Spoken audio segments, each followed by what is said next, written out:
Suamiku membuang kucing peninggalan ibu, tapi 3 hari kemudian kucing itu pulang dan menggali tanah di belakang rumah yang isinya membongkar rahasia mengerikan tentang siapa sebenarnya orang yang tidur di sebelahku setiap malam. Sebelum kita mulai lebih lanjut, yuk, tekan tombol suka, serta tombol subscribe agar tidak ketinggalan kisah menarik lainnya. Dan jangan lupa absen asal kota Bapak Ibu di kolom komentar. Semoga rezeki kita semua dilancarkan, kesehatan kita diberkahi, dan keluarga kita selalu harmonis dalam lindungannya. Amin. Namanya si Hitam, tapi kelakuannya lebih mirip preman pasar daripada kucing rumahan yang manis. Bulunya hitam legam tanpa ada warna lain sedikit pun. Matanya kuning menyala seperti lampu jalanan yang mau putus, dan ada bekas luka di telinga kirinya yang membuat tampangnya makin garang. Ibu menemukannya di selokan depan rumah sekitar 2 tahun lalu. Basah kuyup dan gemetar kedinginan, persis seperti ayam sayur yang kehujanan. Waktu itu aku sempat protes karena kami sudah cukup repot mengurus rumah tua peninggalan kakek ini, apalagi ditambah mengurus kucing kampung yang makannya lahap benar. Tapi ibu cuma tertawa, bilang kalau rumah tanpa kucing itu ibarat sayur tanpa garam, hambar dan kurang bernyawa. Ibu selalu punya cara pandang yang aneh tapi menenangkan soal kehidupan, termasuk soal si Hitam. Beliau sering duduk di kursi goyang rotan kesayangannya di teras belakang, mengelus kepala si Hitam yang tidur mendengkur keras sekali seperti mesin traktor rusak. Katanya, kucing hitam itu bukan pembawa sial seperti yang dibilang orang-orang kuno, melainkan penjaga yang tak terlihat. Aku sih cuma manggut-manggut saja sambil menyapu halaman, berpikir mungkin, penjaga, yang dimaksud ibu adalah penjaga dari serangan tikus got yang ukurannya kadang bikin aku mau pingsan. Hubungan mereka berdua memang seunik itu. Seolah ada bahasa rahasia yang cuma dimengerti oleh wanita tua yang mulai sakit-sakitan dan kucing jalanan yang tahu diri. Masalah mulai muncul pelan-pelan ketika suamiku, Mas Bagus, mulai sering mengeluh soal keberadaan si Hitam. Mas Bagus itu tipe orang yang rapi sekali. Saking rapinya kadang aku merasa dia lebih sayang sama karpet ruang tamu daripada sama istrinya sendiri. Dia paling anti melihat ada bulu kucing menempel di celana kain hitamnya yang licin itu. Pernah suatu hari, Mas Bagus pulang kerja dengan wajah yang ditekuk sampai berlipat-lipat. Marah besar cuma gara-gara si Hitam tidak sengaja menyenggol vas bunga plastik sampai jatuh. Padahal vasnya tidak pecah, cuma menggelinding sedikit. Tapi omelan Mas Bagus panjangnya sudah seperti pidato upacara bendera hari Senin. Suamiku memang punya 2 wajah yang kadang bikin aku bingung sendiri. Di depan ibu, Mas Bagus bisa berubah jadi menantu paling idaman sedunia. Tutur katanya halus, sopan santunnya juara, dan senyumnya manis sekali sampai semut saja mungkin bisa diabetes kalau melihatnya. Tapi begitu ibu masuk kamar atau sedang tidur, senyum itu langsung hilang tanpa bekas. Digantikan tatapan dingin dan dengusan kesal setiap kali si Hitam lewat di depannya. Si Hitam pun sepertinya punya naluri tajam. Dia tidak pernah mau dekat-dekat dengan Mas Bagus. Kalau Mas Bagus duduk di sofa, si Hitam pasti pindah ke ujung ruangan sambil menatap suamiku dengan tatapan curiga. Ekornya dikibas-kibaskan tanda tidak suka. Kondisi kesehatan ibu menurun drastis dalam 3 bulan terakhir tanpa sebab yang jelas dokter bisa pastikan. Awalnya cuma pusing biasa dan pegal-pegal. Lama-lama ibu jadi sering sesak napas dan kakinya bengkak sampai susah berjalan. Rumah yang tadinya hangat perlahan berubah jadi suram. Bau minyak angin dan obat-obatan mulai menggantikan aroma masakan ibu yang biasanya memenuhi dapur. Aku yang tadinya sibuk bekerja paruh waktu akhirnya memutuskan berhenti total untuk merawat ibu. Mas Bagus setuju-setuju saja. Malah dia yang paling semangat menyuruhku fokus mengurus ibu. Katanya biar dia saja yang banting tulang cari nafkah. Terdengar heroik memang. Tapi belakangan aku baru sadar kalau ada udang di balik batu dari semua kebaikannya itu. Malam itu hujan turun deras sekali. Jenis hujan yang bikin suasana rumah jadi terasa makin dingin dan mencekam. Aku sedang menyuapi ibu bubur ayam yang sudah diblender halus. Sementara si Hitam duduk setia di ujung kaki tempat tidur ibu. Kucing itu tidak tidur. Matanya terus mengawasi pintu kamar seolah-olah dia adalah satpam pribadi ibu yang siap menerkam siapa saja yang berniat jahat. Ibu menolak suapan ketiga. Tangannya yang kurus kering dan gemetar meraih tanganku. Remasannya lemah sekali tapi aku bisa merasakan ada urgensi di sana. Napas ibu terdengar berat. Bunyi ngik-ngik kecil terdengar setiap kali beliau menarik napas panjang. Sari, Dengarkan ibu baik-baik. Bisik ibu dengan suara yang serak dan nyaris hilang ditelan suara hujan yang menghantam genteng. Aku mendekatkan telinga ke bibir ibu, menahan air mata yang rasanya sudah mendesak ingin keluar. Ibu melirik ke arah pintu kamar yang tertutup rapat, memastikan tidak ada orang lain yang mendengar. Lalu matanya beralih menatap si hitam yang kini sudah berdiri tegak. Kalau nanti ibu sudah tidak ada, kamu jangan pernah buang si hitam.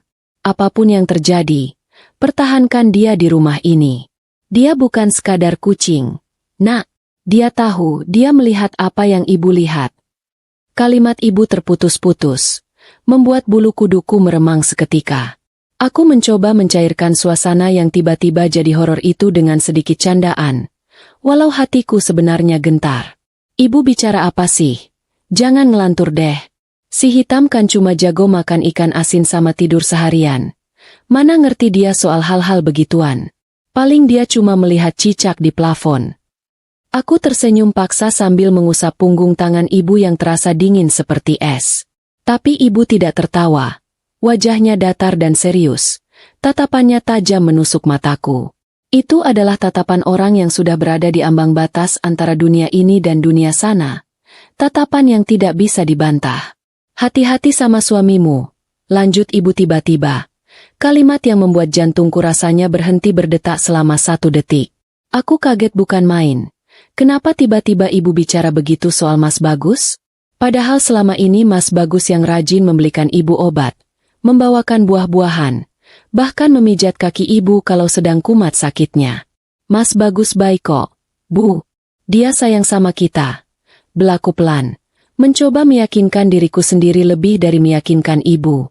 Ibu cuma menggeleng lemah. Air mata menetes dari sudut matanya yang keriput. Beliau menunjuk laci meja di samping tempat tidur dengan dagunya. Tapi belum sempat aku membukanya. Pintu kamar tiba-tiba terbuka lebar. Mas Bagus masuk membawa nampan berisi segelas susu hangat. Wajahnya dihiasi senyum lebar yang entah kenapa malam itu terlihat sangat kaku di mataku. Wah, ibu belum tidur? Ini bagus buatkan susu jahe hangat, Bu. Biar tidurnya nyenyak dan badannya enak. Katanya dengan nada suara yang dibuat selembut mungkin. Si hitam langsung bereaksi. Dia mendesis keras. Suara his yang panjang dan menyeramkan. Sambil melengkungkan punggungnya tinggi-tinggi. Bulu-bulu di sepanjang tulang belakang kucing itu berdiri tegak seperti landak. Mas Bagus melirik sekilas ke arah kucing itu dengan tatapan jijik yang berusaha dia sembunyikan. Tapi aku sempat menangkap kilatan amarah di matanya. Suamiku meletakkan gelas susu itu di meja, tepat di atas laci yang tadi ditunjuk ibu. Minum dulu Gi, Bu. Mumpung hangat. Desak Mas Bagus sambil membantu mendudukkan ibu. Ibu menatap gelas susu itu dengan tatapan takut.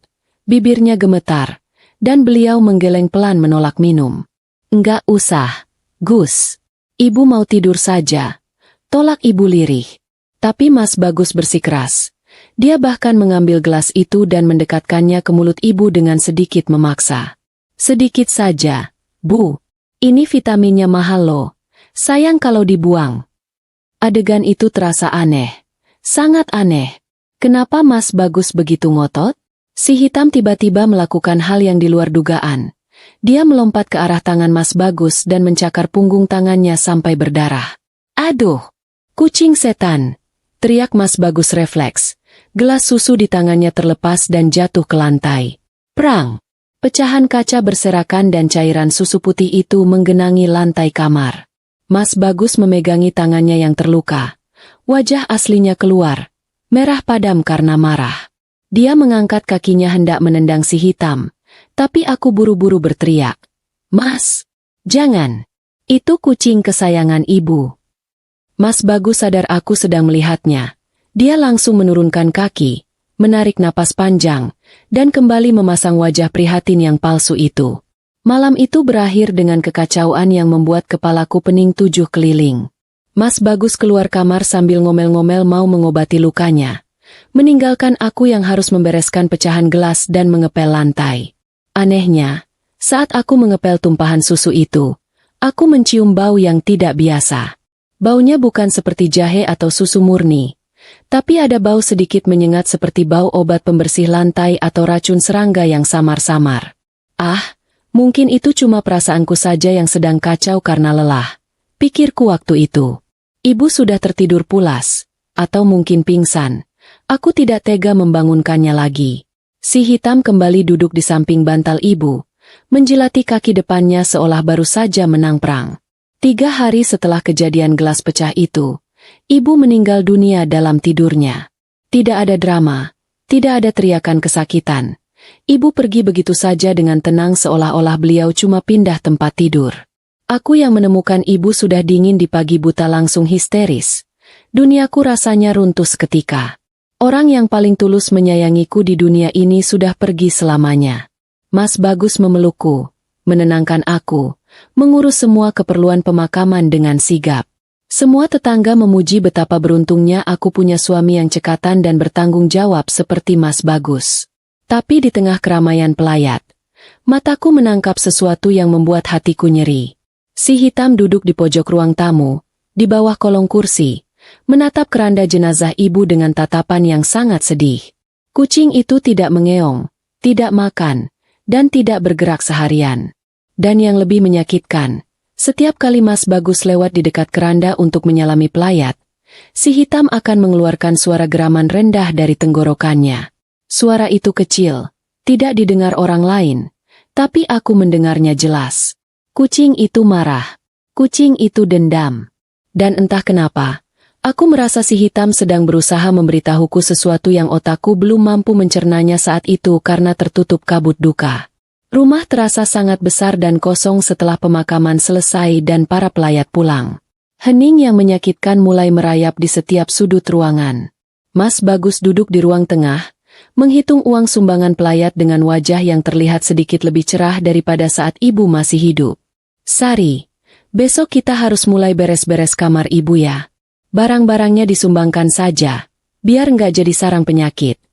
Kata Mas Bagus santai sambil memasukkan uang ke dalam amplop coklat. Aku menatapnya tak percaya. Tanah kuburan ibu bahkan belum kering benar. Tapi dia sudah bicara soal menyingkirkan barang-barang ibu? Aku cuma mengangguk lemah. Terlalu lelah untuk berdebat. Aku berjalan menuju kamar ibu.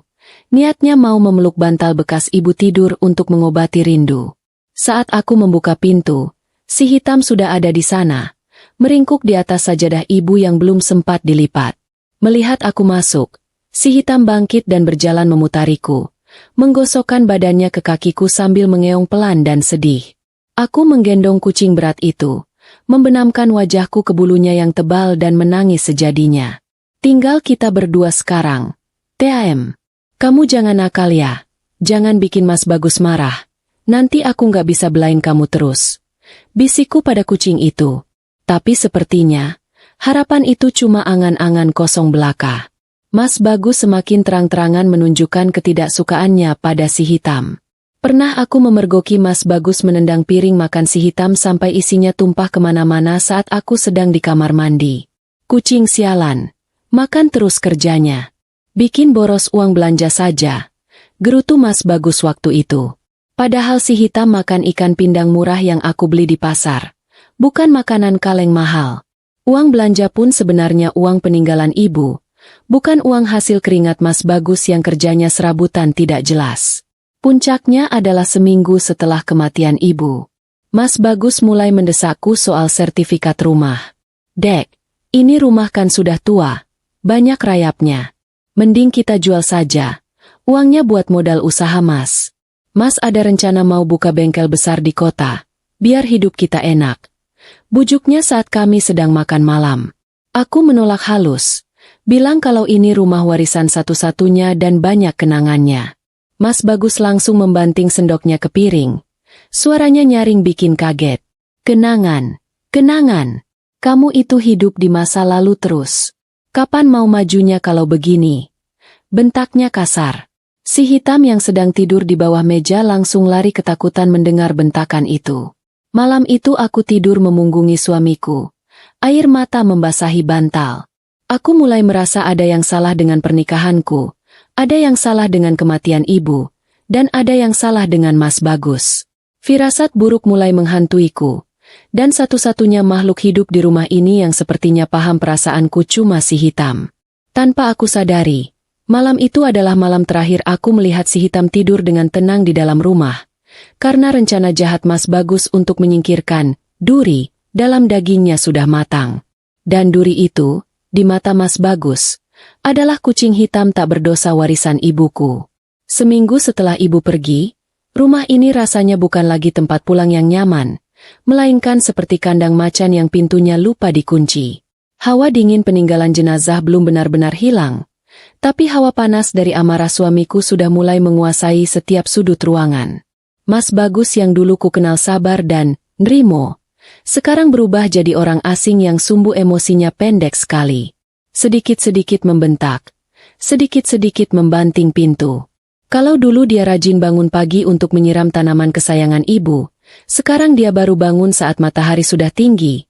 Itu pun langsung minta kopi hitam kental sambil merokok di ruang tamu.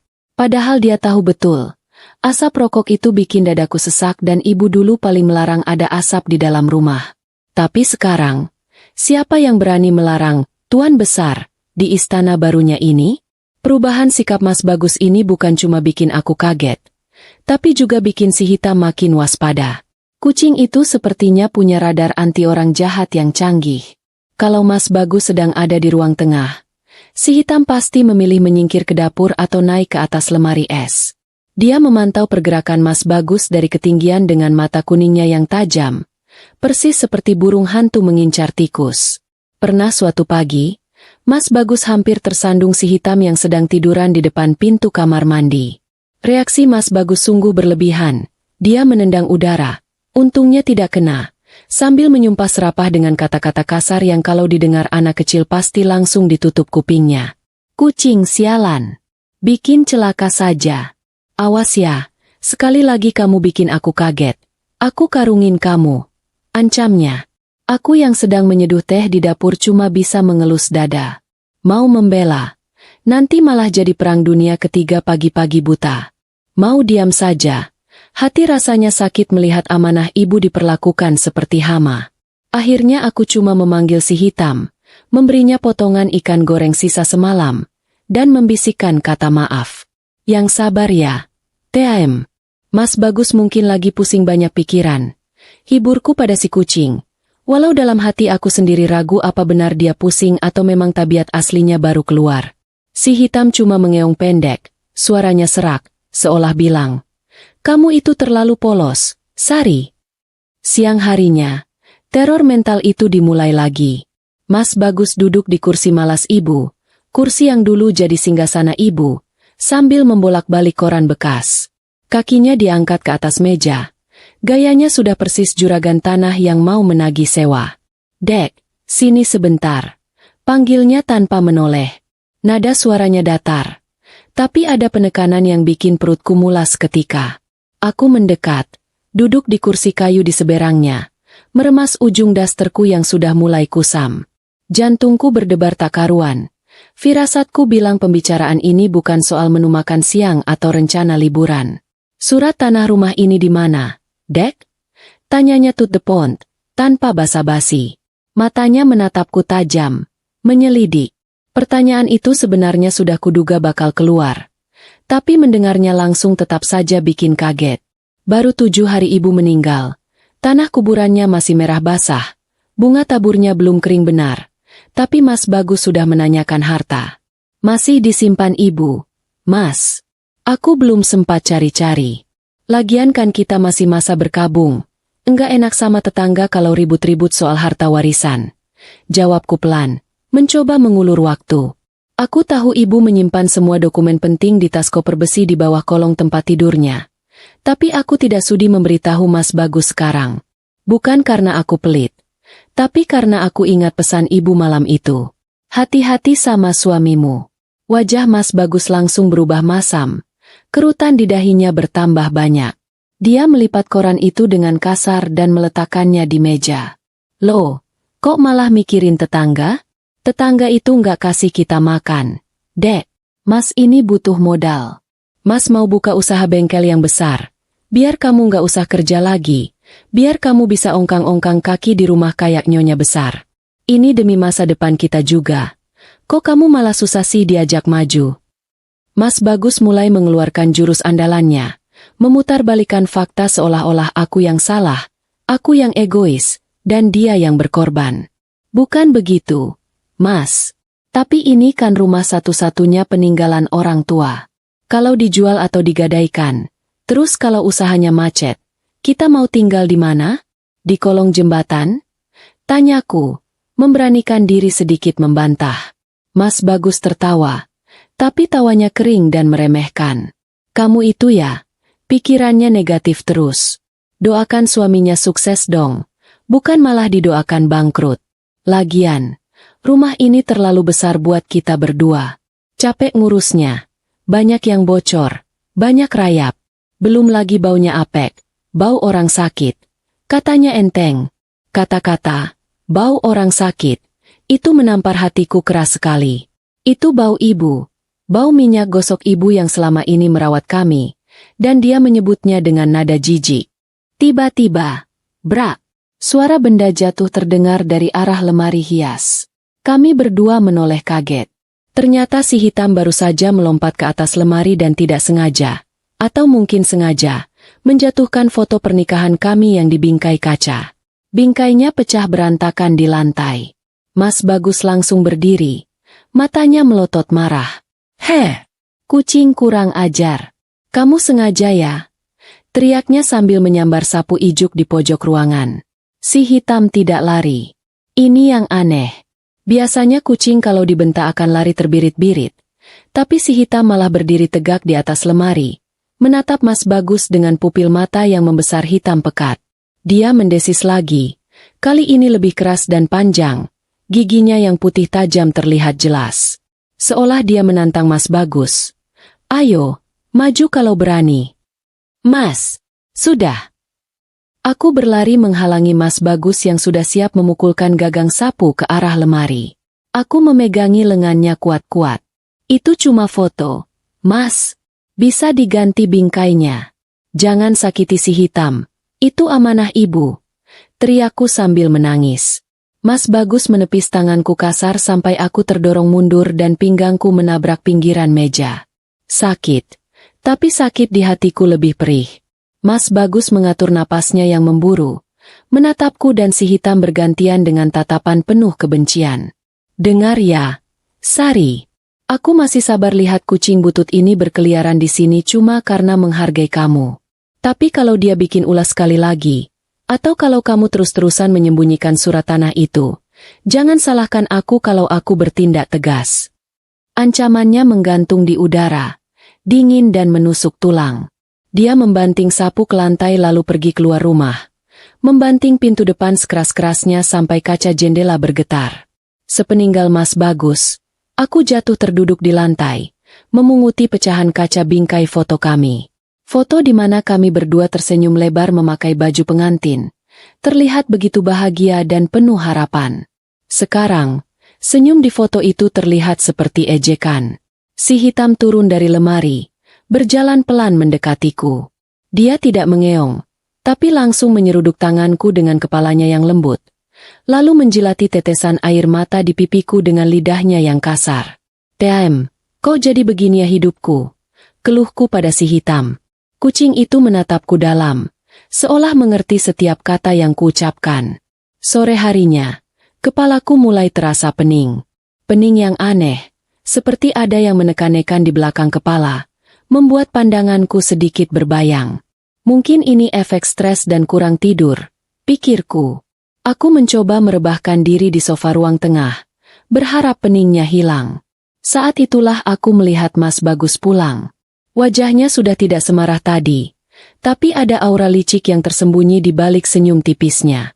Dia membawa kantong plastik hitam berisi makanan. "Dek, maaf ya tadi Mas emosi.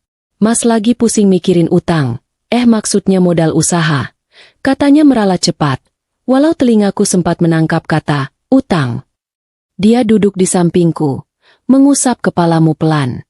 Sentuhannya yang dulu menenangkan, kini terasa asing dan membuatku merinding. "Ini Mas belikan martabak manis kesukaanmu. Sama Mas buatkan susu coklat hangat lagi ya, biar kamu tenang." Mendengar kata, susu hangat, perutku mendadak mual. Ingatanku melayang ke kejadian di kamar ibu seminggu lalu. Tapi aku takut menolak. Aku takut dia marah lagi. Iya, Mas. Terima kasih. Jawabku lirih. Mas Bagus pergi ke dapur dengan semangat yang mencurigakan. Dari tempatku berbaring, aku bisa mendengar suara sendok beradu dengan gelas. Ting, ting, ting. Bunyi yang wajar. Tapi entah kenapa terdengar seperti lonceng peringatan bahaya di telingaku. Saat Mas Bagus kembali dengan segelas susu coklat yang mengepul, si hitam yang tadinya tidur di karpet langsung bangun. Dia tidak mendesis kali ini, tapi dia menatap gelas di tangan Mas Bagus dengan tatapan waspada yang tidak berkedip. Mas Bagus meletakkan gelas itu di meja. Minum. Dek. Habiskannya. Biar kuat. Besok kan kita harus cari surat tanah itu sama-sama. Mas yakin kamu lupa naruhnya di mana? Nanti Mas bantu cari sampai ketemu. Kalimat, Mas bantu cari, itu terdengar lebih seperti ancaman. Mas bakal geledah rumah ini sampai hancur. Aku meraih gelas itu. Tanganku sedikit gemetar. Uap panasnya menerpa wajahku. Baunya manis coklat. Tapi di ujung penciumanku, ada aroma logam yang tipis sekali. Aku melirik si hitam. Kucing itu mematung. Ekornya berhenti bergerak. Instingku berteriak, "Jangan minum." Tapi Mas Bagus menatapku lekat-lekat. Senyumnya tidak sampai ke mata. Aku terjebak di rumahku sendiri, bersama suami yang ternyata orang asing, dan seekor kucing yang tahu terlalu banyak. Hari-hari penuh kegelapan baru saja dimulai. Rasanya seperti ada tukang pukul yang sedang latihan tinju di dalam kepalaku, berdentum-dentum tanpa henti dari pagi sampai malam.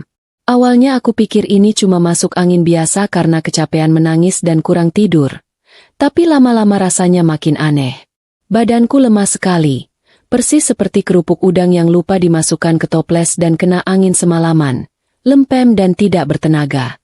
Kakiku berat kalau diajak melangkah, dan pandanganku sering berkunang-kunang, seolah-olah lampu di rumah ini voltasenya naik turun, padahal lampunya terang benderang. Yang paling bikin aku merinding adalah perasaan dejavu yang kuat. Gejala ini mirip sekali dengan apa yang dikeluhkan ibu di minggu-minggu terakhir hidupnya. Mas Bagus tiba-tiba berubah profesi menjadi perawat pribadi yang paling siaga. Walau tampangnya yang brewokan dan sedikit sangar itu sebenarnya kurang cocok jadi perawat. Setiap jam 9 malam, jadwalnya selalu sama. Dia akan muncul dari dapur membawa nampan berisi segelas susu hangat dan 2 butir kapsul berwarna merah kuning. Katanya itu vitamin impor mahal yang dia beli dari temannya di kota. Khasiatnya ampuh buat mengembalikan stamina dan menghilangkan stres. Ayo diminum, Dek. Ini biar kamu nggak ambruk kayak ibu. Mas nggak mau kehilangan kamu juga. Bujuknya dengan wajah memelas yang kalau dilihat-lihat kok mirip pemain sinetron yang sedang akting menangis tapi air matanya tidak keluar. Masalahnya, setiap kali Mas Bagus muncul dengan ramuan ajaib itu, si hitam langsung berubah jadi monster kecil. Kucing itu biasanya tidur manis di ujung kakiku, tapi begitu mencium bau Mas Bagus mendekat, dia langsung bangun dan berdiri pasang badan di dadaku. Dia tidak cuma mendesis, tapi juga mencakar udara seolah memberi peringatan keras. Jangan mendekat atau kucakar mukamu. Mas Bagus tentu saja jengkel setengah mati. Pernah dia mencoba menyodorkan gelas itu, tapi si hitam menampar tangan Mas Bagus dengan kakinya yang berbulu lebat. Susunya tumpah sedikit mengenai sprei. "Minggir kamu, kucing gila. Aku mau kasih obat buat istriku," bentak Mas Bagus. Kesabarannya jelas sudah setipis tisu toilet. Aku yang sedang lemas cuma bisa memegangi leher si hitam, berusaha menenangkannya. "Sudah, TM, sudah. Mas Bagus cuma mau kasih obat kok," kataku dengan suara parau. Tapi si hitam menatapku dengan matanya yang bulat besar, seolah mau bilang, "Kamu itu bodoh atau polos sih, Sari?" Dia terus mengeong keras. Suaranya bukan meong manja minta makan, tapi meong panik seperti kucing yang melihat hantu. Mas Bagus akhirnya menggunakan taktik kasar. Dia menarik ekor si hitam dan melemparnya keluar kamar, lalu buru-buru menutup pintu sebelum kucing itu masuk lagi. Suara garukan kuku si hitam di daun pintu terdengar menyayat hati, bikin aku makin pusing. Kucing itu makin lama makin nggak beres. "Dek, mungkin kemasukan roh jahat," kata Mas Bagus sambil ngos-ngosan. merapikan bajunya yang kusut. Dia kembali duduk di tepi kasur, menyodorkan kapsul dan susu itu lagi. Sudah, jangan didengar. Sekarang minum ini. Mas lihat kamu makin kurus. Mas sedih lihatnya. Tatapannya lembut. Tangannya membelai rambutku. Di saat-saat seperti ini, benteng pertahananku runtuh. Aku butuh sandaran. Aku butuh percaya bahwa suamiku memang peduli. Mungkin dia kasar pada kucing karena dia stres. Bukan karena dia jahat. Begitu pikirku naif. Aku menelan kapsul itu. Rasanya pahit luar biasa sampai menempel di tenggorokan. Padahal sudah didorong pakai susu manis. Pahit banget, Mas. Keluhku sambil meringis. Mas Bagus tersenyum tipis. Ya namanya obat mana ada yang rasa stroberi, Dek. Yang penting sehat. Dia menungguku sampai gelas itu benar-benar kosong. Matanya tidak lepas mengawasi jakunku yang bergerak menelan air.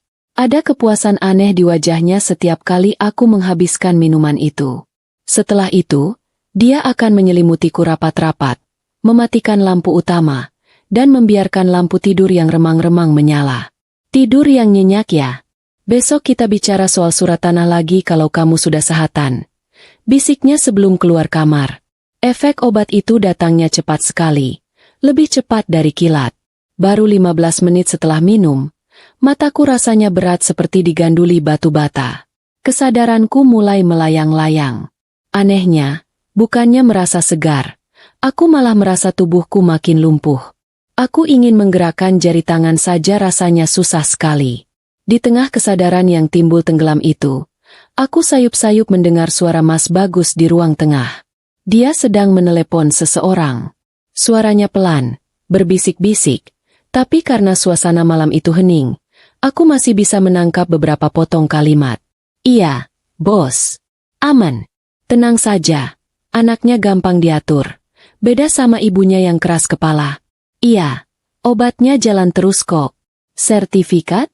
Besok atau lusa pasti sudah di tangan. Tenang, jatah bos aman. Kata-kata itu berputar-putar di kepalaku yang makin berat. Obat? Sertifikat? Jatah? Otakku berusaha merangkai teka-teki itu, tapi rasanya buntu. Logikaku kalah telak sama rasa kantuk yang membius paksa. Sebelum aku benar-benar pingsan tertidur, aku melihat bayangan hitam melompat masuk lewat jendela kamar yang sedikit terbuka. Itu si hitam. Dia berhasil masuk lagi. Kucing itu tidak bersuara. Dia merayap pelan ke samping bantal, menempelkan hidungnya yang basah ke pipiku. Dengkurannya terdengar beda malam ini. Bukan dengkuran nyaman, tapi dengkuran gelisah yang bergetar cepat. Aku ingin bilang ke si hitam kalau aku takut. Aku ingin bilang kalau omongan Mas Bagus di telepon tadi terdengar jahat, tapi mulutku terkunci rapat. Lidahku keluh. Dunia di sekelilingku berubah gelap gulita. Satu-satunya hal yang aku ingat sebelum semuanya hilang adalah rasa dingin yang menjalar dari ujung kaki ke seluruh tubuh.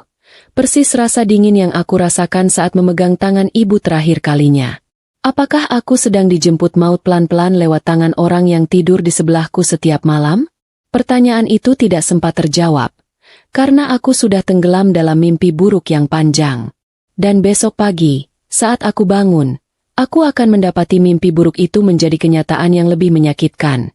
Pelindung kecilku, si hitam, sudah tidak ada lagi di tempatnya. Bangun tidur pagi itu rasanya bukan seperti habis istirahat, tapi lebih mirip habis ikut lomba lari maraton sambil menggendong karung beras. Kepalaku beratnya minta ampun, mata rasanya lengket susah dibuka, dan mulutku terasa pahit seolah aku baru saja mengunyah kulit jeruk bali mentah. Matahari sudah tinggi, sinarnya menerobos masuk lewat celah gorden, menciptakan garis-garis debu yang menari di udara. Aneh sekali. Biasanya, alarm pagiku yang paling ampuh bukan jam beker atau suara ayam tetangga, melainkan berat badan 5 kilogram yang menimpa perutku. Si hitam biasanya jam segini sudah memijat perutku dengan kakinya, minta jatah makan sambil mengeong manja yang suaranya mirip bayi menangis. Tapi pagi ini, kamar sunyi senyap, hening yang tidak wajar. Aku memaksakan diri untuk duduk, meski dunia rasanya berputar seperti gangsing. "TAM, hitam?" Panggilku dengan suara serak khas bangun tidur. Tidak ada jawaban. Tidak ada suara lonceng kalung bergemerincing. Tidak ada suara cakaran di pintu. Perasaanku mendadak tidak enak. Lebih tidak enak daripada saat dompet ketinggalan di pasar. Aku menyeret langkah keluar kamar. Berpegangan pada dinding karena keseimbanganku masih kacau balau gara-gara vitamin semalam. Pemandangan di ruang tengah membuat dahiku berkerut. Bersih. Terlalu bersih. Mangkuk makan si hitam yang biasanya ada di pojok dekat kulkas sudah hilang. Kotak pasirnya yang ada di dekat pintu belakang juga lenyap tak berbekas.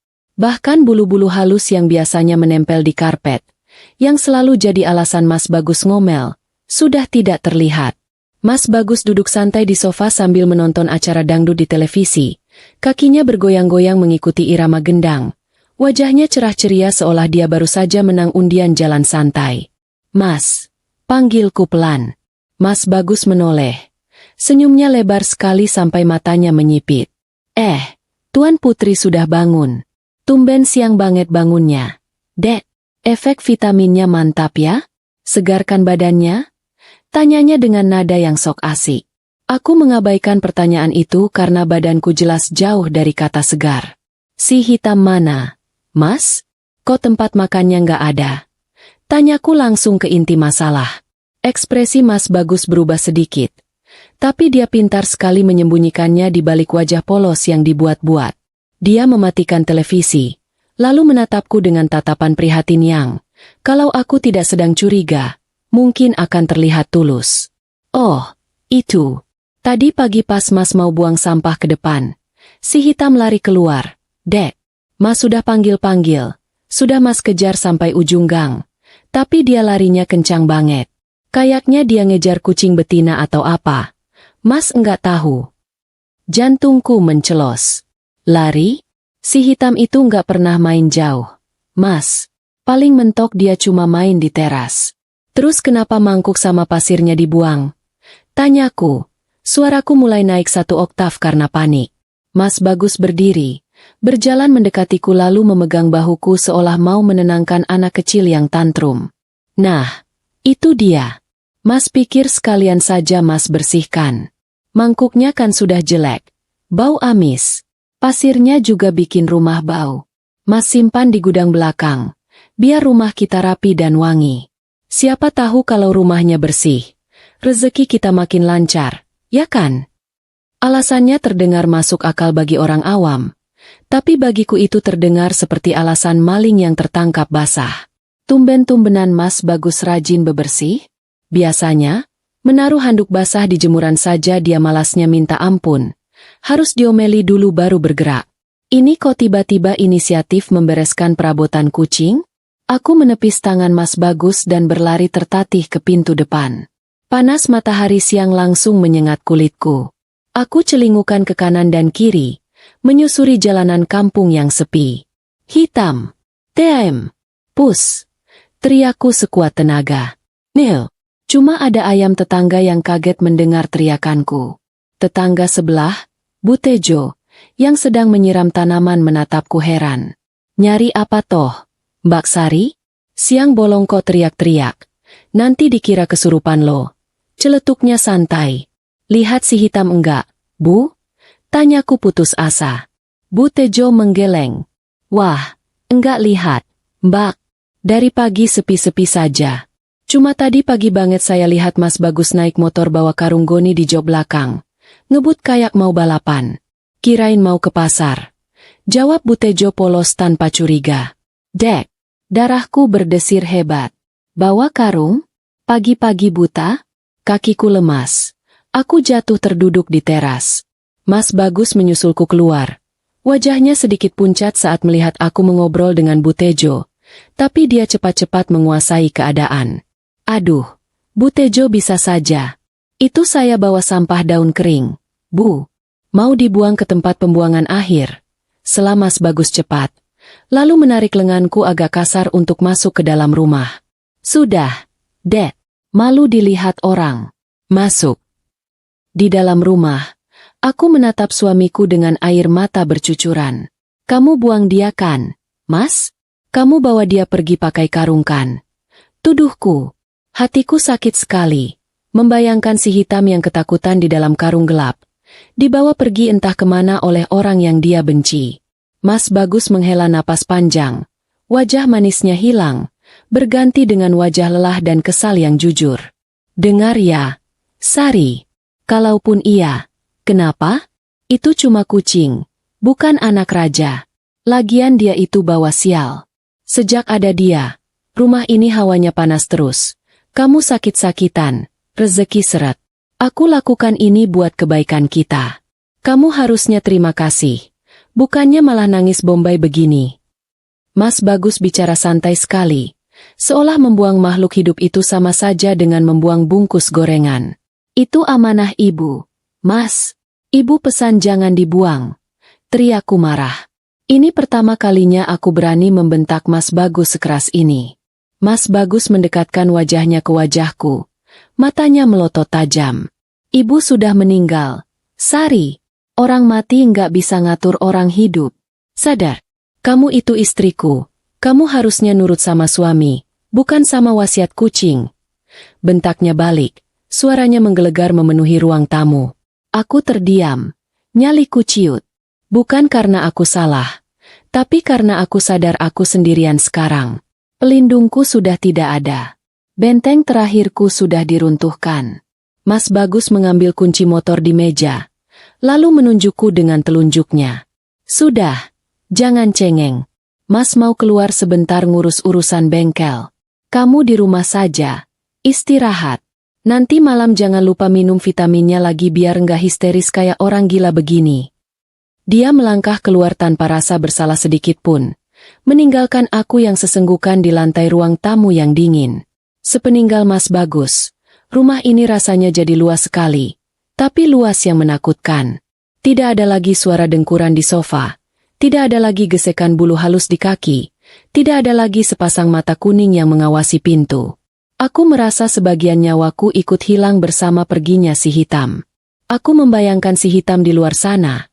Mungkin kelaparan, mungkin dikejar anjing, atau mungkin, aku tidak sanggup membayangkannya. Aku merasa gagal menjadi anak. Ibu baru meninggal seminggu, dan aku sudah gagal menjaga satu-satunya titipan beliau. Sore itu aku lalui dengan tatapan kosong menatap pintu belakang, berharap ada keajaiban si hitam tiba-tiba muncul sambil mengeong minta makan. Tapi logika di kepalaku tahu itu mustahil. Mas Bagus pasti membuangnya jauh sekali. Malam mulai turun, dan bayang-bayang di rumah tua ini terasa makin panjang dan menyeramkan. Tanpa si hitam, aku sadar malam ini aku benar-benar tidak punya teman. Dan nanti jam 9, Mas Bagus akan pulang membawa segelas susu dan senyum palsunya lagi. Aku harus bagaimana? Lari tidak kuat, melawan tidak berani. Aku cuma bisa berdoa dalam hati. Semoga dimanapun si hitam berada, dia selamat. Karena cuma itu harapan yang tersisa di hatiku yang mulai retak ini. Kehilangan itu rasanya seperti ada lubang besar di dada yang anginnya terus berhembus masuk bikin masuk angin hati. Perih dan kembung oleh kesedihan yang tak bisa disendawakan. Sudah 3 hari sejak si hitam hilang, atau lebih tepatnya, dihilangkan. Dan rasanya rumah ini jadi 2 kali lebih besar dan 10 kali lebih sunyi. Biasanya, kalau aku sedang melamun di teras belakang sambil memandang pohon nangka, pasti ada buntut hitam yang melambai-lambai di sela tanaman pandan, atau setidaknya ada suara meong berisik minta jatah makan. Sekarang, yang ada cuma suara angin yang menggoyangkan daun kering dan suara Mas Bagus yang ngomel-ngomel sendiri di ruang tengah. Aku merasa jadi seperti zombie di film-film, hidup segan mati tak mau. Berjalan menyeret kaki dari kamar ke dapur cuma untuk minum air putih karena tenggorokan rasanya kering kerontang terus. Bukannya jadi pelipur lara. Mas Bagus malah makin hari makin mirip penagih utang keliling yang galaknya minta ampun kalau nasabahnya telat bayar. Topeng suami siaga yang dia pakai di awal-awal ibu meninggal sepertinya sudah dilempar ke tempat sampah, diganti dengan wajah aslinya yang ternyata tidak sabaran dan mata duitan. Dia sudah tidak lagi repot-repot membelikan martabak manis atau pura-pura memijat pundaku. Sekarang, setiap kali mata kami bertemu, pertanyaan yang keluar dari mulutnya selalu sama dan diulang-ulang seperti kaset rusak. Mana suratnya? Kapan kita ke notaris? Kamu mau kita hidup susah terus? Padahal kalau dipikir-pikir, hidup kami selama ini baik-baik saja, tidak kaya raya tapi cukup makan. Entah definisi, Susah, versi Mas Bagus itu yang seperti apa? Alasan klasik soal buka bengkel itu lama-lama terdengar seperti dongeng pengantar tidur yang alurnya makin tidak masuk akal. Katanya mau buka bengkel besar di jalan raya biar sukses. Tapi gelagatnya malah lebih mirip orang yang lagi dikejar setan. Mas Bagus jadi sering kaget kalau ada suara motor berhenti di depan pagar. Dia bakal mengintip dari balik gorden dengan wajah pucat dan keringat dingin sebesar biji jagung. Pernah ada tamu bertampang sangar datang mencari dia. Mas Bagus bilangnya itu teman lama. Tapi kok ngobrolnya bisik-bisik di teras sambil marah-marah? Aku yang bodoh atau memang terlalu polos ini mulai curiga. Jangan-jangan, bengkel, itu cuma kode untuk lubang utang yang sudah dia gali sendiri. Mungkin utang judi. Atau utang gaya hidup sok kaya yang selama ini dia pamerkan ke teman-temannya. Badanku rasanya makin hari makin tidak karuan. Seolah-olah tulang-tulangku dipreteli satu persatu saat aku tidur lalu dipasang lagi tapi posisinya terbalik. Efek, vitamin. Mahal dari Mas Bagus itu bukannya bikin segar malah bikin aku merasa lumpuh pelan-pelan.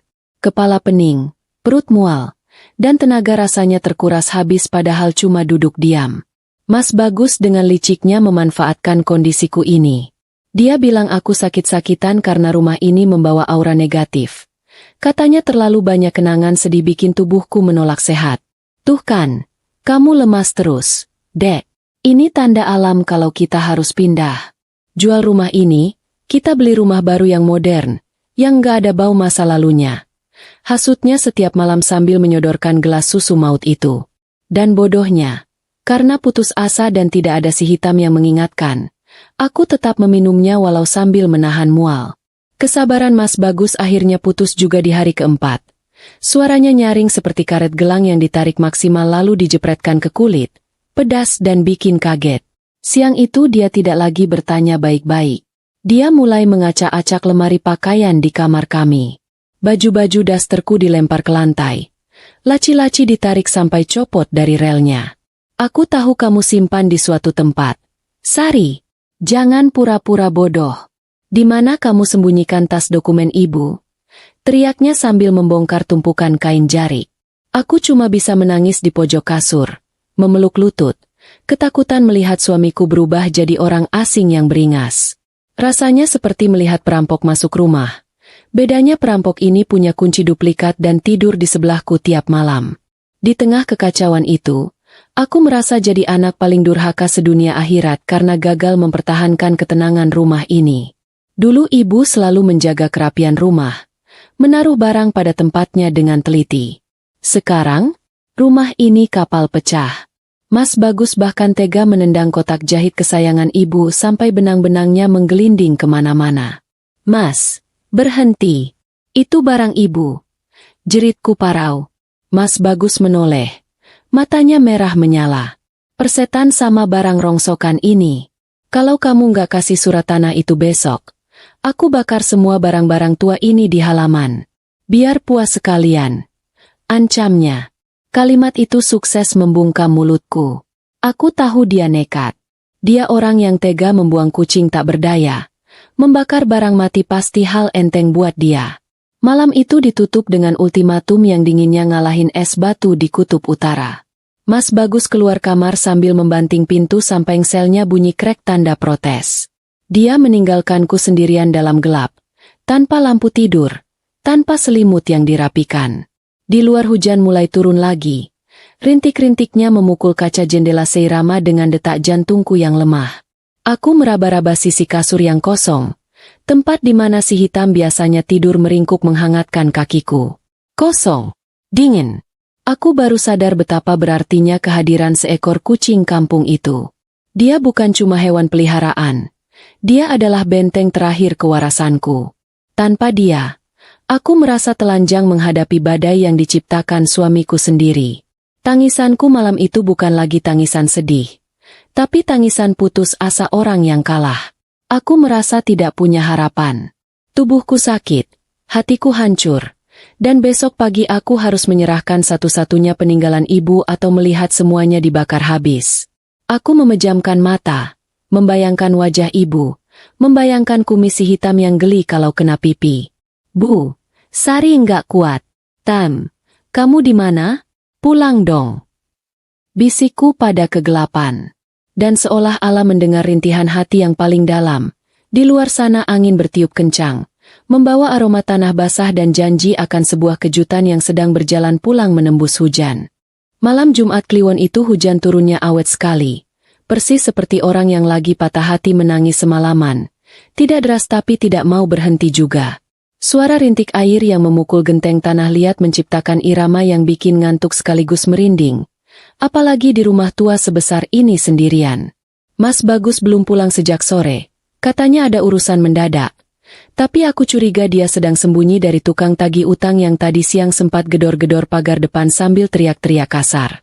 Jadilah aku sendirian di dapur, duduk di kursi kayu sambil memegang gelas teh tawar hangat, mencoba menghangatkan badan yang rasanya menggigil bukan karena dingin AC, tapi karena demam yang tak kunjung turun.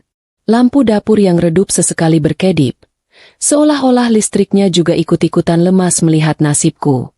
Tiba-tiba, di tengah suara hujan yang konstan itu, telingaku menangkap suara lain yang asing. Srek, srek, srek.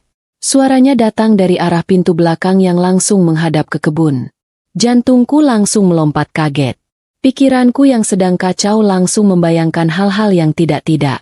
Apa itu maling yang mau menjarah sisa barang di gudang? Atau jangan-jangan, namanya juga malam Jumat. Imajinasi soal hantu penasaran atau arwah gentayangan langsung muncul di kepala. Aku menahan napas, menajamkan pendengaran. Suara itu terdengar lagi. Kali ini lebih jelas dan disertai suara nguik pelan yang menyayat hati. Suara itu bukan suara hantu, juga bukan suara maling yang biasanya mengendap-endap tanpa suara.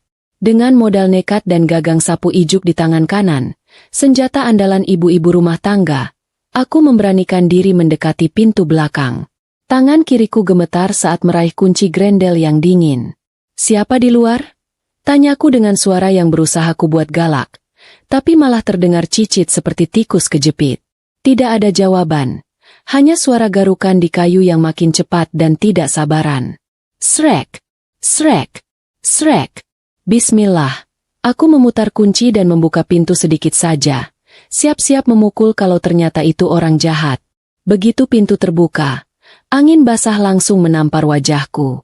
Tapi mataku tidak tertuju pada kegelapan kebun, melainkan ke bawah, tepat di atas keset kaki yang sudah basah kuyup. Di sana, duduk menggigil sebuah gumpalan bulu hitam yang terlihat menyedihkan. Mataku membelalak. Gagang sapu di tanganku jatuh berdebum ke lantai. Ya ampun. TAM. Si hitam? Pekiku tak percaya. Itu benar-benar dia. Si hitam, kucing kesayangan ibu yang dibuang suamiku 3 hari lalu. Tapi kondisinya bikin air mataku tumpah seketika. Dia kurus sekali. Tulang rusuknya terlihat jelas di balik bulunya yang basah lengket penuh lumpur. Salah satu kaki depannya terangkat, gemetar, terlihat bengkak dan ada luka goresan merah yang masih baru. Sepertinya dia berjalan kaki puluhan kilometer, menembus hutan atau jalan raya, menghindari kendaraan dan orang jahat cuma untuk pulang ke rumah ini. Matanya yang kuning menatapku sayu, tapi ada kilatan tekad yang kuat di sana, seolah dia mau bilang, "Aku pulang, Sari. Aku belum mati." Aku langsung berlutut, tidak peduli lantai basah atau bajuku kotor. Aku merentangkan tangan mau menggendongnya, mau memeluk tubuh kecil yang tangguh itu. Ya Allah, kamu pulang, nak? Maafin aku. Ayo masuk, ayo kita keringkan badanmu. Aku punya ikan goreng di lemari. Racauku sambil menangis bahagia. Rasanya seperti melihat mukjizat di depan mata. Tapi anehnya, saat tanganku menyentuh bulunya, si hitam malah mundur. Dia mengeong keras. Suaranya serak dan mendesak. Dia menolak digendong. Kucing itu malah berbalik badan, tertatih-tatih jalan ke arah hujan lagi, lalu menoleh ke arahku. Loh, TAM? Mau kemana? Di luar hujan. Ayo masuk. Panggilku bingung.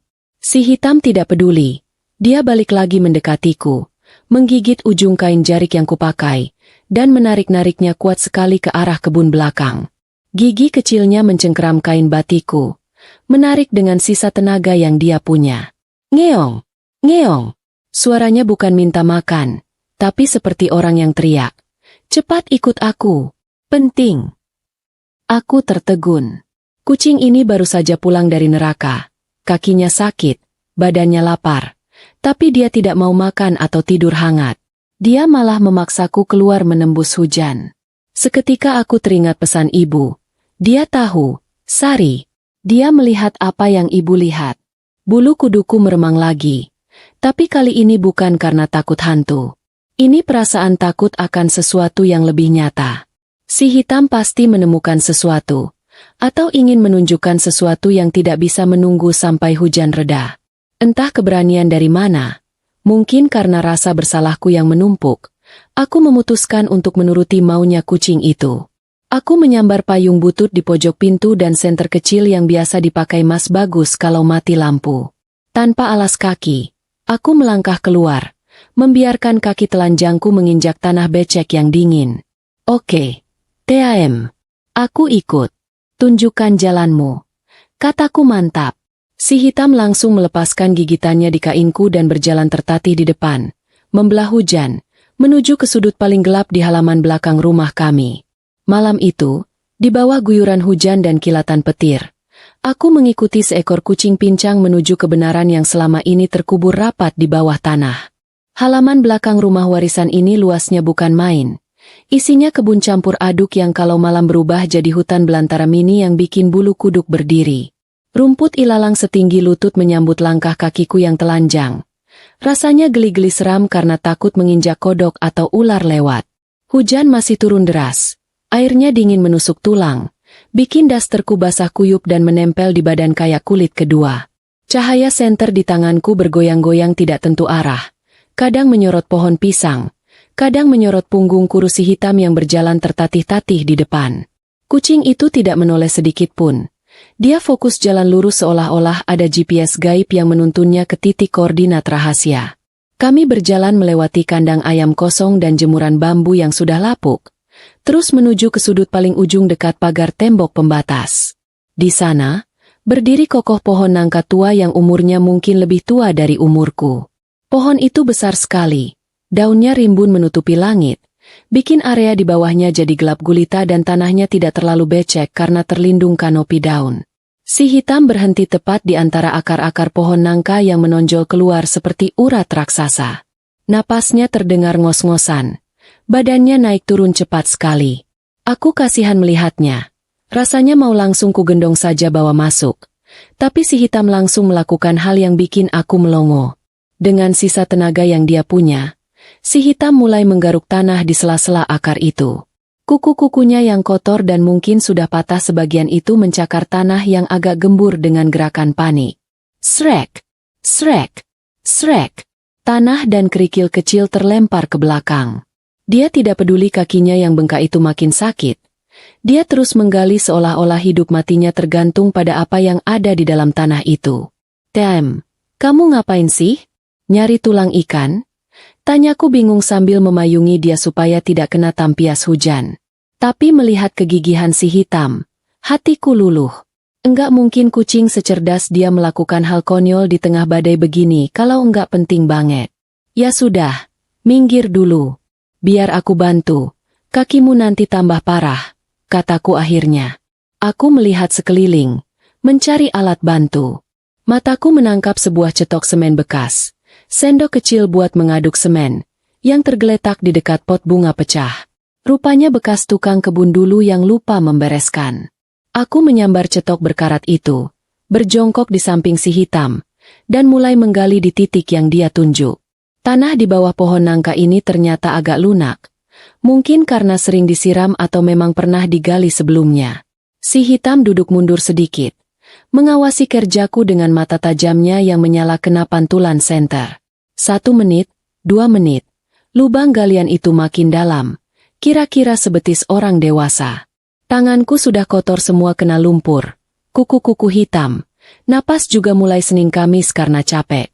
"Tem, ini kalau isinya cuma bangkai tikus yang kamu kubur. Awas ya." Omelku bercanda untuk mengusir rasa takut. Tiba-tiba, tung! Ujung cetokku membentur sesuatu yang keras. Suaranya nyaring. Beda dengan suara batu. Ini suara logam. Jantungku yang tadinya berdetak cepat karena capek, sekarang berdetak cepat karena penasaran campur deg-degan. Aku mempercepat gerakan tangan, menyingkirkan tanah-tanah yang menutupi benda itu. Perlahan-lahan, bentuknya mulai kelihatan. Itu bukan peti harta karun emas kayak di film bajak laut, melainkan sebuah kaleng biskuit legendaris yang biasanya ada di meja tamu pas lebaran. Tahu kan? Kaleng merah kotak gambar ibu-ibu dan anak-anak makan biskuit, yang kalau dibuka isinya seringkali zong alias rengginang atau kerupuk melempem. Tapi kaleng ini beda. Kaleng ini dibungkus rapat sekali pakai lakban hitam berlapis-lapis sampai warnanya hampir tidak kelihatan, dan dimasukkan lagi ke dalam kantong kresek tebal yang sudah robek-robek dimakan tanah. Dengan tangan gemetar, aku mengangkat kaleng itu keluar dari lubangnya. Berat, isinya jelas bukan biskuit, apalagi rengginang. Ada sesuatu yang padat di dalamnya. Aku mengusap lumpur yang menempel di permukaannya. Si hitam langsung mendekat, mengendus kaleng itu lalu menatapku, mengeong pelan dan panjang. Suaranya terdengar lega, seolah dia baru saja menyelesaikan misi rahasia negara. Ini yang mau kamu kasih tunjuk, TAM? Tanyaku lirih. Kucing itu menggesekkan kepalanya ke kaleng kotor itu, mengonfirmasi dugaanku. Tiba-tiba kilat menyambar terang sekali, diikuti suara guntur yang menggelegar duar. Aku kaget setengah mati sampai hampir menjatuhkan kaleng itu. Firasatku mendadak tidak enak. Rasanya seperti ada mata yang mengintai dari balik jendela rumah yang gelap. Aku sadar, aku tidak boleh lama-lama di sini. Kalau Mas Bagus tiba-tiba pulang dan melihatku main galian tanah malam-malam begini, bisa gawat urusannya. Apalagi kalau dia tahu aku menemukan sesuatu yang disembunyikan ibu. Ya, aku yakin 100% ini pasti kerjaan ibu. Siapa lagi yang bisa menyuruh si hitam menjaga rahasia kalau bukan ibu? Ayo masuk, TAM. Kita buka di dalam. Di sini bahaya. Ajakku. Aku menjepit kaleng berat itu di ketiak kiri, memegang senter dan payung di tangan kanan, lalu dengan susah payah mencoba menggendong si hitam di pundakku. Untungnya kucing pintar itu menurut. Dia memanjat punggungku dan bertengger di sana walau cakarannya bikin perih sedikit. Kami berdua lari kecil menembus hujan kembali ke pintu dapur. Sesampainya di dalam, aku langsung mengunci pintu dapur rapat-rapat. Bahkan aku tambah ganjalan kursi biar makin aman. Napasku memburu. Air hujan menetes dari rambut membasahi lantai. Aku meletakkan kaleng itu di meja makan. Bentuknya kusam, kotor, dan menyeramkan. Di bawah sorot lampu dapur yang remang, kaleng biskuit itu terlihat seperti kotak Pandora yang menyimpan semua jawaban atas pertanyaan-pertanyaan aneh yang menghantuiku belakangan ini. Kenapa ibu meninggal mendadak? Kenapa Mas Bagus ngebet banget minta surat tanah? Dan kenapa dia benci banget sama si hitam? Aku mengambil gunting dari laci. Tanganku masih gemetar hebat karena kedinginan dan ketakutan. Si hitam duduk di atas meja, tepat di samping kaleng itu. Matanya tidak lepas menatapku. Dia seperti saksi bisu yang siap melihat kebenaran terungkap. Bismillah. Bisikku pelan. Ujung gunting mulai menyobek lakban tebal yang membungkus kaleng itu. Krek-krek. Suara lakban yang ditarik terdengar nyaring di keheningan dapur. Dan saat tutup kaleng itu akhirnya terbuka, bau ape kertas tua dan bau obat-obatan langsung menyeruak keluar, menampar hidungku dengan kenyataan yang siap membalikan duniaku 180 derajat. Kaleng itu ternyata bukan berisi emas batangan atau perhiasan berlian yang bisa bikin aku mendadak jadi orang kaya baru, melainkan berisi sampah, masa lalu yang harganya jauh lebih mahal dari nyawa. Di dalamnya, tergeletak sebuah buku tulis tua dengan sampul batik yang ujungnya sudah keriting dimakan usia, dan sebuah bungkusan plastik kecil berisi bubuk putih yang diikat karet gelang merah. Jantungku berdetak tidak karuan. Rasanya seperti mau lompat keluar lewat tenggorokan. Bau ape kertas bercampur bau obat-obatan menyengat hidung. Bau yang sama persis dengan bau kamar ibu di hari-hari terakhirnya. Si hitam duduk diam di samping kaleng itu. Matanya menatapku lekat, seolah sedang mengawasi apakah aku cukup berani untuk menghadapi kenyataan ini. Dengan tangan yang masih gemetar hebat sisa kedinginan, aku meraih buku tulis itu. Itu buku harian ibu. Aku tahu betul tulisan tangan ibu yang tegak bersambung dan rapi. Tulisan khas guru sekolah dasar zaman dulu. Halaman-halaman awal cuma berisi catatan belanja bulanan atau resep masakan. Hal-hal sepele yang bikin aku tersenyum getir. Tapi begitu aku membuka halaman-halaman terakhir, tulisan ibu berubah. Tulisannya jadi berantakan, naik turun tidak jelas, dan tintanya banyak yang luntur. Mungkin terkena tetesan air mata atau keringat dingin saat ibu menulisnya. Sari, anakku sayang. Begitu kalimat pembukanya. Mataku langsung buram tertutup air mata. Kalau kamu membaca tulisan ini, berarti ibu sudah tidak ada, dan mungkin si hitam yang menuntunmu ke sini. Ibu minta maaf. Nak, ibu bukan sakit karena tua. Ibu sakit karena dia. Napasku tercekat. Dia? Siapa lagi kalau bukan Mas Bagus? Aku melanjutkan membaca dengan dada yang rasanya sesak dihimpit batu besar. Di situ ibu menceritakan semuanya dengan detail yang bikin bulu kuduk meremang. Rupanya, sejak 3 bulan lalu, Mas Bagus diam-diam mengganti obat jantung ibu dengan racun tikus dosis rendah yang dicampur ke dalam kapsul vitamin. Ibu pernah memergoki Mas Bagus sedang menggerus racun itu di gudang belakang saat Mas Bagus pikir ibu sedang tidur siang. Ibu ingin teriak, ingin lapor polisi, tapi ibu takut. Mas Bagus pernah mengancam akan mencelakai aku, anak satu-satunya, kalau ibu macam-macam atau tidak mau menyerahkan sertifikat rumah. Demi melindungiku, ibu memilih diam, meminum racun itu pelan-pelan sambil menahan sakit, sambil diam-diam mengumpulkan bukti. Ibu tidak minum semuanya. Nak, sebagian ibu muntahkan, sebagian ibu simpan di plastik ini sebagai bukti. Tapi racun itu sudah terlanjur merusak badan ibu. Si hitam melihat semuanya. Kucing itu tahu Bagus jahat. Bagus benci sekali sama si hitam karena si hitam pernah mencakar tangannya saat dia mau menukar obat ibu. Lari, Sari, lari dari rumah ini. Suamimu bukan manusia. Dia iblis yang menyamar jadi malaikat penolong. Tulisan itu berakhir di situ. Aku menutup mulut dengan tangan, menahan jeritan ngeri yang mau meledak. Aku melirik bungkusan plastik kecil di dalam kaleng. Bubuk putih itu. Ya Allah, itu racun yang sama yang selama ini Mas Bagus sebut sebagai vitamin mahal untukku. Pantas saja badanku lumpuh. Pantas saja kepalaku pening tidak karuan. Dia tidak cuma membunuh ibu pelan-pelan. Dia juga sedang membunuhku. Motifnya jelas. Harta.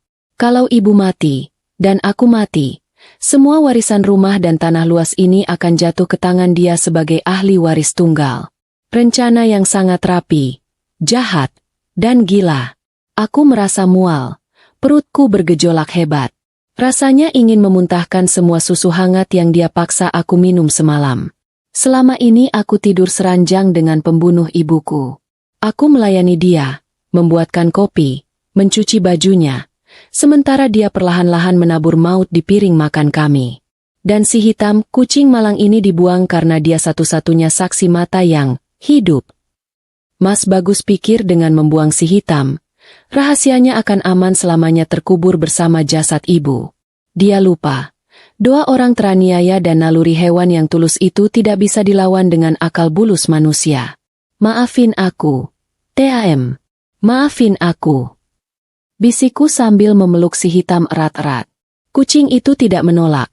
Dia mendengkur pelan, menggosokkan kepalanya ke pipiku yang basah. Dia seperti bilang, "Sudah, jangan nangis. Sekarang kamu sudah tahu. Ayo lawan." Aku sadar. Aku tidak boleh terus-terusan menangis. Ibu sudah berkorban nyawa demi menjaga bukti ini. Kalau aku lemah, pengorbanan ibu akan sia-sia dan Mas Bagus akan menang. Aku harus bertindak. Aku harus menyusun rencana. Sama liciknya atau bahkan lebih cerdik dari rencana Mas Bagus. Tapi tiba-tiba, lamunanku buyar seketika. Dari arah depan rumah, sayup-sayup terdengar suara deru mesin motor yang sangat aku kenal. Suara knalpot motor bebek butut milik Mas Bagus. Suara itu makin dekat, lalu berhenti tepat di depan pagar. Ceklek, suara pagar besi dibuka. Dia pulang. Mas Bagus pulang di saat yang paling tidak tepat. Kepanikan langsung melanda otakku. Aku melihat jam dinding, pukul 10 malam. Harusnya dia belum pulang. Biasanya dia keluyuran sampai subuh kalau sedang Urusan bisnis. Kenapa dia pulang cepat? Apa dia punya firasat? Aku menatap kaleng biskuit dan buku harian di meja. Benda-benda ini tidak boleh ketahuan. Kalau Mas Bagus melihat ini, tamat riwayatku malam ini juga. Dia tidak akan segan-segan membungkamku selamanya seperti dia membungkam ibu. Sari, Dek, Mas pulang. Teriak Mas Bagus dari teras depan. Suaranya terdengar riang. Tapi di telingaku sekarang terdengar seperti suara malaikat pencabut nyawa. Langkah kakinya terdengar mendekat ke pintu utama. Aku harus menyembunyikan ini semua. Tapi di mana? Dan yang lebih gawat, si hitam ada di sini. Kalau Mas Bagus melihat si hitam sudah balik lagi ke rumah, dia pasti curiga dan mengamuk. Dengan gerakan kilat, aku menyambar kaleng itu, memasukkan buku dan racun ke dalamnya. Lalu berlari menuju kamar mandi dapur. Aku menyembunyikan kaleng itu di balik tumpukan ember cucian kotor. Lalu aku menyambar si hitam. "Tam, sembunyi dulu ya. Jangan bersuara," bisikku sambil memasukkan dia ke dalam lemari makan bagian bawah yang kosong dan gelap. Si hitam menurut. Dia diam 1000 bahasa. Baru saja aku menutup pintu lemari makan, pintu dapur terbuka. Mas Bagus berdiri di sana, menatapku dengan kening berkerut. "Loh, Dek, kok belum tidur? Ngapain di dapur gelap-gelapan begini? Terus itu, kenapa bajumu basah kuyup dan kotor begitu?" Tanyanya curiga. Matanya menyapu seluruh ruangan dapur, mencari sesuatu yang janggal. Aku berdiri mematung. Jantungku rasanya berhenti berdetak. Sandiwara hidup dan mati baru saja dimulai. Berbohong itu dosa. Tapi kalau berbohong di depan pembunuh demi menyelamatkan nyawa sendiri, aku yakin malaikat pun bakal maklum dan pura-pura tidak lihat. Saat Mas Bagus menatapku dengan mata menyipit penuh curiga di dapur, otakku yang tadinya mampet mendadak berputar cepat bak kipas angin turbo.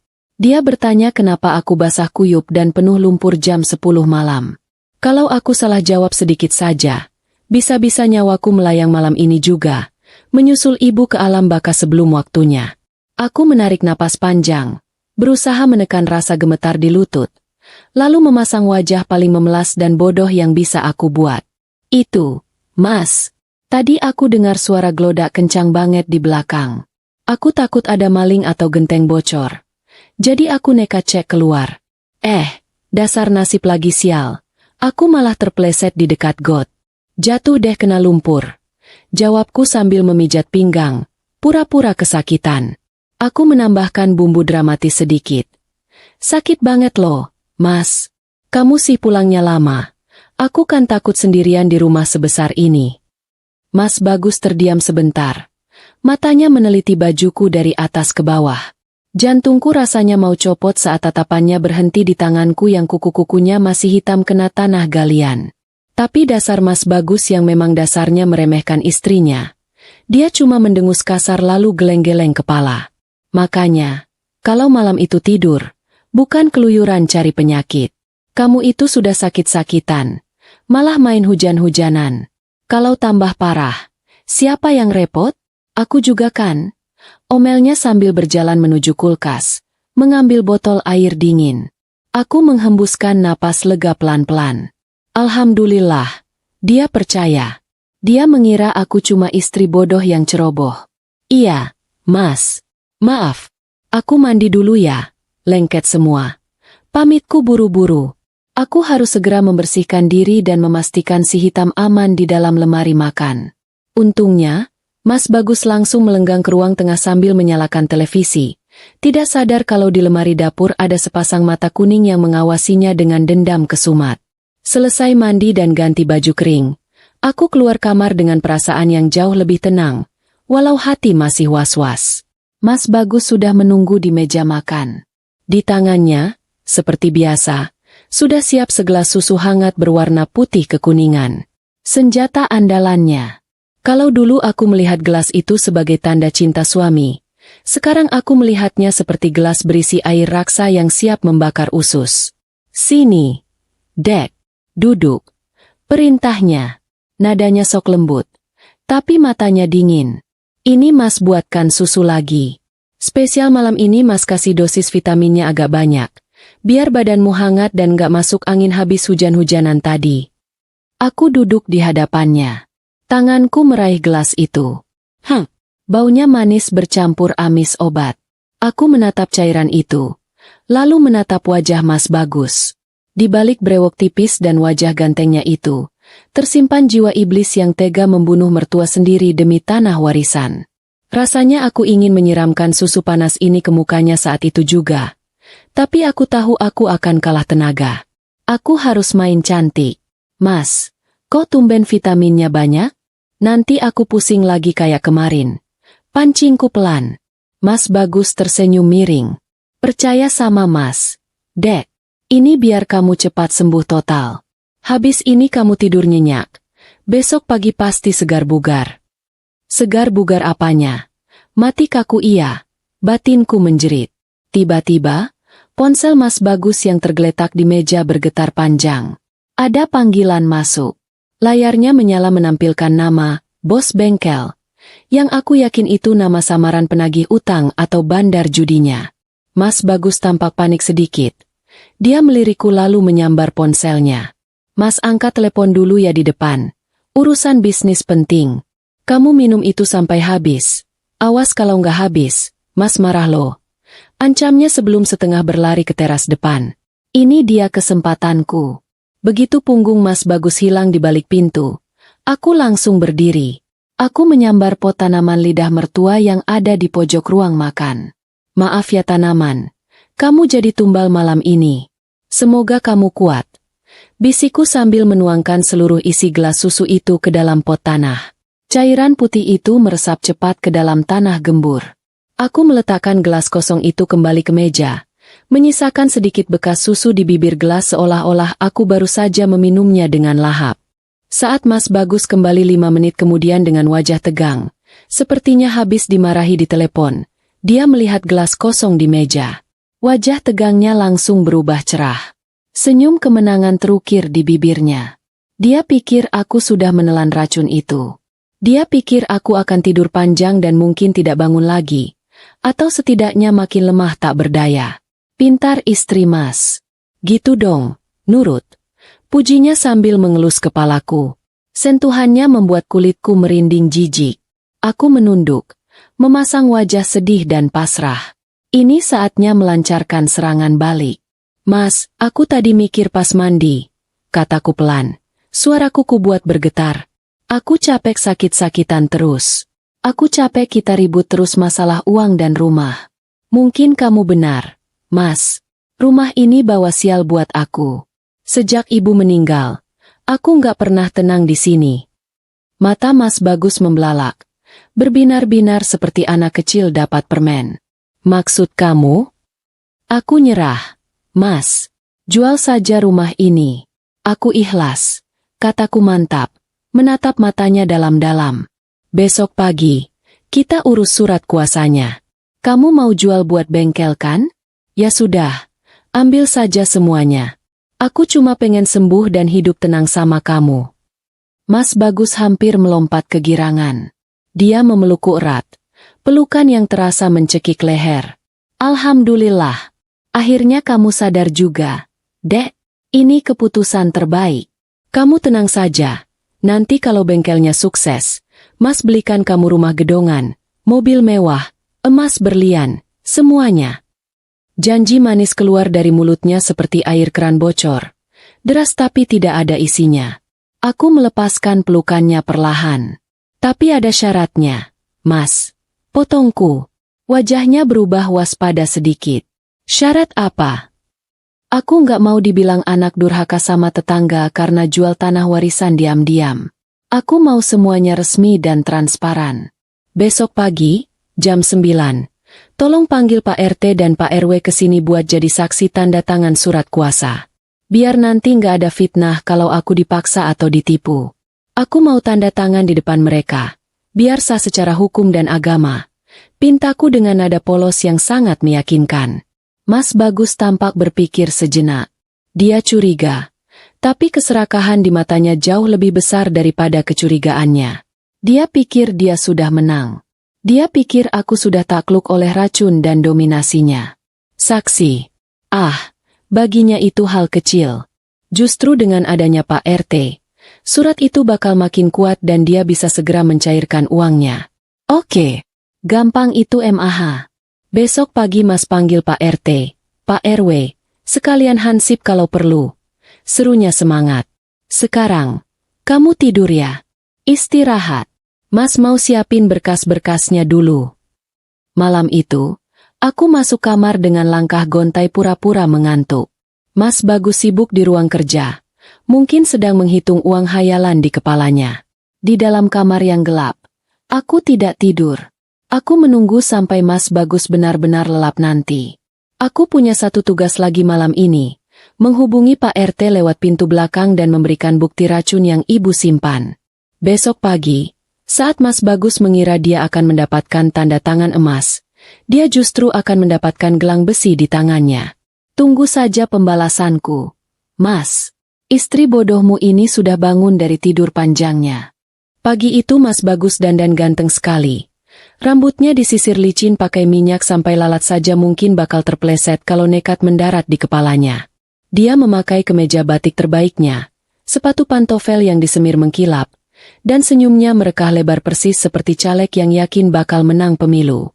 Aroma parfumnya menyengat satu ruangan, berusaha menutupi bau busuk niat jahat yang tersimpan di hatinya. Sementara aku cuma duduk diam di kursi tamu memakai daster sederhana yang ditutupi kardigan rajut. Wajahku kutekuk lesu, dan mataku sembab. Tentu saja itu semua cuma kosmetik sandiwara, karena di dalam dadaku, jantungku berdetak kencang menabuh genderang perang. Tepat jam 9 pagi, Pak RT datang. Tapi beliau tidak sendiri. Mas Bagus memang menyuruh Pak RT mengajak Pak RW.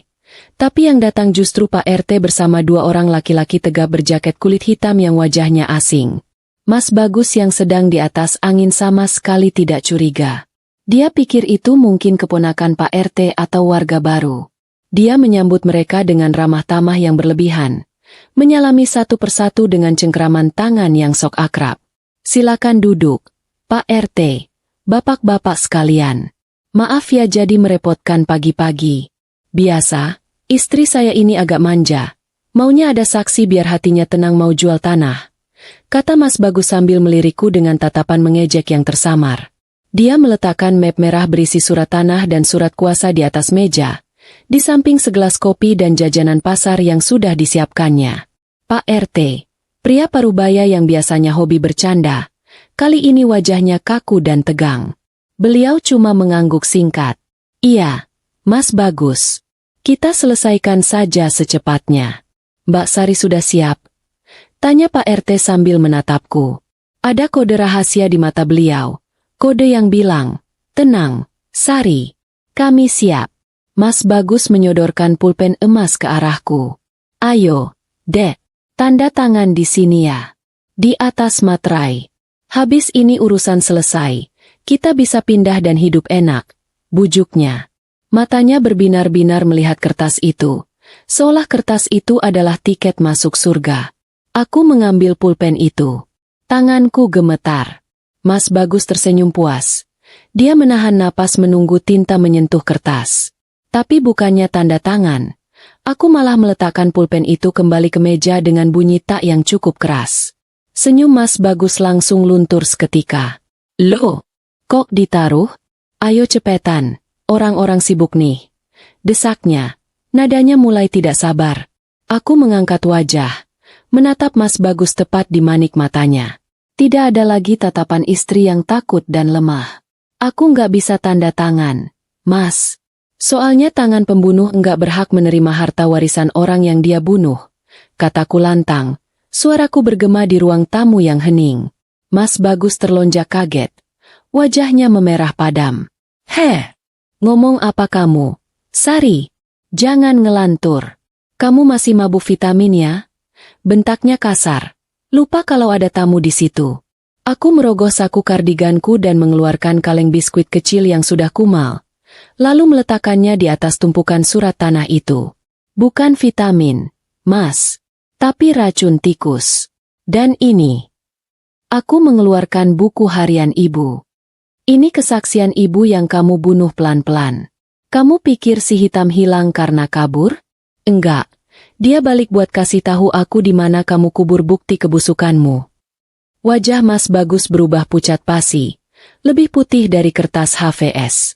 Dia menatap kaleng itu seperti melihat hantu. Keringat dingin mulai bercucuran di pelipisnya yang klimis. Dia menoleh ke arah Pak RT, mencari pembelaan. Pak, istri saya gila. Dia stres ditinggal ibunya. Jangan didengar, teriaknya panik. Salah satu pria berjaket tegap yang datang bersama Pak RT berdiri. Dia membuka jaketnya sedikit, memperlihatkan lencana kepolisian yang berkilau di pinggang. Saudara Bagus, kami sudah menerima laporan dari Saudari Sari semalam beserta bukti sampel racun yang sudah kami cek di laboratorium kilat pagi ini. Anda kami tangkap atas dugaan pembunuhan berencana dan percobaan pembunuhan terhadap istri Anda sendiri. Duniaku rasanya berhenti berputar sejenak melihat ekspresi Mas Bagus. Dari sombong, jadi kaget, lalu berubah jadi ketakutan murni. Enggak, ini fitnah. Saya dijebak, teriak Mas Bagus. Bukannya menyerah, dia malah nekat. Dia menyambar map surat tanah itu dan mencoba lari menerobos ke arah pintu dapur, mendorong Pak RT sampai terjengkang. Tangkap, seru polisi itu. Mas Bagus berlari kencang menuju dapur. Tapi dia lupa satu hal. Di dapur, ada dendam yang belum terbalas. Saat Mas Bagus melintasi pintu penghubung ruang tengah dan dapur, dari atas lemari makan, meluncurlah sebuah bayangan hitam legam. Meong! Si hitam melompat tepat ke wajah Mas Bagus. Kucing itu mencengkeram wajah suaminya dengan keempat kakinya. Cakarnya yang tajam menancap tanpa ampun. Mas Bagus menjerit histeris. Arg! Lepas! Lepasin! Dia terhuyung-huyung. Tangannya berusaha menarik kucing yang sedang mengamuk itu. Tapi si hitam bertahan kuat sambil mencakar dan menggigit apa saja yang bisa dia raih. Darah segar mulai mengucur dari pipi dan hidung Mas Bagus yang mancung. Karena pandangannya tertutup kucing dan panik, Mas Bagus tersandung kakinya sendiri. Dia jatuh terjerembab keras ke lantai. Kepalanya membentur kaki meja makan. Brak! Map surat tanah di tangannya terlempar, berserakan di lantai. Si hitam langsung melompat menjauh dengan anggun, mendarat mulus di meja makan, lalu duduk menjilati kakinya seolah baru saja selesai olahraga pagi. Dua orang polisi langsung menyergap Mas Bagus yang masih mengerang kesakitan memegangi wajahnya yang sudah tidak berbentuk. Suara klik borgol yang dikunci menjadi suara paling merdu yang pernah kudengar seumur hidup. Mas Bagus diseret bangun, wajah gantengnya hancur, rambut klimisnya acak-acakan, dan harga dirinya sudah rata dengan tanah. Saat dia digiring keluar melewati aku, Mas Bagus menatapku dengan tatapan penuh kebencian. Awas kamu, Sari, aku suamimu. Ancamnya lemah. Aku menatapnya dingin. Suamiku sudah mati. Mas, mati bareng nuraninya waktu dia racunin ibu. Selamat menikmati penjara. Semoga di sana nggak ada tikus yang harus kamu racun. Jawabku pedas. Mobil polisi membawa Mas Bagus pergi. Diikuti tatapan kaget para tetangga yang mulai berkerumun. Bu Tejo di sebelah rumah sampai lupa menutup mulutnya saking kagetnya. Rumah kembali sepi. Tapi kali ini sepinya beda. Ini sepi yang melegakan. Tidak ada lagi ancaman. Tidak ada lagi racun, tidak ada lagi ketakutan. Aku berjalan ke dapur, menghampiri si hitam yang masih duduk di atas meja. Kucing itu menatapku, lalu mengeong pelan. Meong. Suaranya lembut, beda banget sama suara garangnya tadi waktu menyerang Mas Bagus. Aku menggendong pahlawan kecilku itu, memeluknya erat, mencium kepalanya berkali-kali. Air mataku menetes lagi, tapi kali ini air mata syukur. Terima kasih ya, Tam. Terima kasih sudah pulang. Terima kasih sudah jaga Sari. Bisikku. Si hitam mendengkur keras. Getarannya terasa nyaman di dadaku. Di luar, matahari bersinar makin terang, mengeringkan sisa-sisa hujan semalam. Di bawah pohon nangka tua di halaman belakang, aku tahu arwah ibu pasti sedang tersenyum melihat kami. Harta warisan dan sertifikat tanah itu masih ada di meja, tapi bagiku, harta yang paling berharga sekarang ada di pelukanku. Seekor kucing hitam kampung, pincang, dan dekil, yang harganya tidak akan bisa dibeli dengan uang sebanyak apapun. Hidupku mungkin harus dimulai lagi dari nol sendirian. Tapi aku tidak takut. Selama ada si hitam, aku tahu, aku tidak akan pernah benar-benar sendiri.